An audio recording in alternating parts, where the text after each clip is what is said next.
এই রেসিপি একবার আমার মতো বাসায় বানিয়ে ট্রাই করে দেখতে পারেন, অন্যভাবে আর বানাতে ইচ্ছে করবে না। আসসালামু আলাইকুম viewers, welcome back to my channel delicious cook.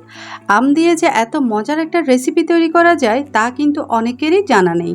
তাই মন ভালো করার জন্য বাজারের কেনা আম দিয়ে দুর্দান্ত একটা রেসিপি তৈরি করেছিলাম আজকে, তাই আপনাদের সাথে শেয়ার করব। আশা করছি আপনাদের ভালো লাগবে। তাহলে চলুন ঝটপট শুরু করে দেই। এখন যেহেতু আমের সিজন চলছে, তাই চেষ্টা করবেন এখানে ফ্রেশ আমটা ব্যবহার করতে। তাই আজকে আমিও এখানে দুটো বড় সাইজের ফ্রেশ আম নিয়েছি। তারপর আমগুলোকে ছোট ছোট কিউব করে কেটে নিয়েছি। এবার এগুলোকে ব্লেন্ডারে ব্লেন্ড করে একটা স্মুথ পিউরি তৈরি করে নেব। তো পিউরিটা তৈরি করে নিয়েছি। এবার চুলায় একটা প্যান বসিয়ে তাতে দিয়ে দিচ্ছি 1.5 কাপ পরিমাণ ডেসিকেটেড কোকোনাট। তবে এখানে কোনো রকম তেল বা ঘি ব্যবহার করতে হবে না, জাস্ট সরাসরি কোকোনাটটা দিয়ে কিছুক্ষণ নাড়াচাড়া করে ভেজে নিলেই হবে। তবে এখানে আপনারা ফ্রেশ নারকেলটাও ব্যবহার করতে পারেন। আমার হাতের কাছে যেহেতু নাই, তাই আমি আজকে এই রেসিপিটা ডেসিকেটেড কোকোনাট দিয়ে তৈরি করছি। তো দেখতে পাচ্ছেন আমার এখানে কোকোনাটগুলো ইতিমধ্যে রং বদলাতে শুরু করেছে। এই তো মাত্র 2 থেকে 3 মিনিটের মধ্যে কালারটা চেঞ্জ হয়ে এসেছে।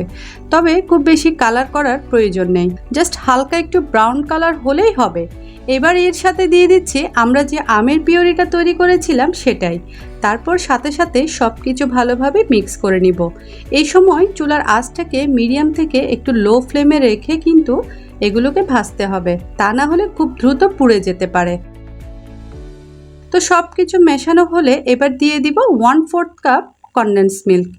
তবে এখানে আপনারা আপনাদের পছন্দ মতো মিষ্টির পরিমাণটা কম বেশি বাড়িয়ে নিতে পারেন, অথবা কনডেন্স মিল্কের পরিবর্তে চিনিও ব্যবহার করতে পারেন। তবে আমি সাজেস্ট করব কনডেন্স মিল্কটা দিতে, এতে করে টেস্ট আর বাইন্ডিং দুটোই ভালো আসবে। তো এটা আমি প্রায় 5 থেকে 6 মিনিটের মতো প্যানের মধ্যে ভেজে নিয়েছি। যখন কড়াই থেকে এভাবে উঠে আসবে তখন বুঝতে হবে আপনার মিশ্রণটা একদমই রেডি।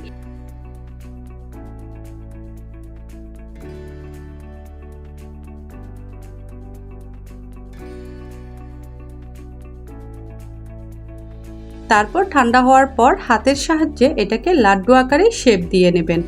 এই যে দেখছেন আমি একটা তৈরি করে নিয়েছি। তবে একটু এলোমেলো হলেও কোনো সমস্যা নাই, পরবর্তীতে এগুলো যখন কুট করে নিব তখন পারফেক্ট শেপে চলে আসবে। তো আমি এভাবে সবগুলো লাড্ডু তৈরি করে নিয়েছি।